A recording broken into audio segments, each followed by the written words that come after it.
So hello guys, for today's video habang nagka-classic ako sa rank mag-isa kasama sarili ko biglang may napansin akong isa sa mga TikToker na kalaban ko, mention nyo na lang kung sino siya.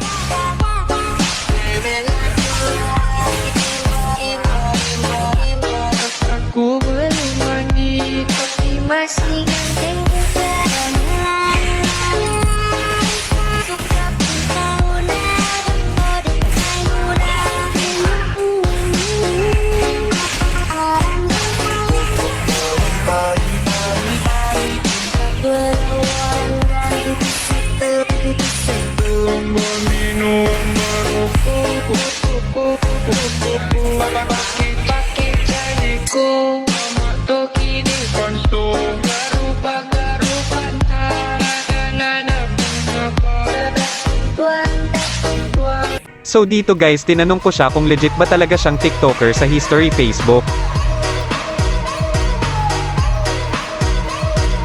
Legit Kaylee yung TikToker sa Facebook history. Kaya dito try natin target lock kung kaya ko.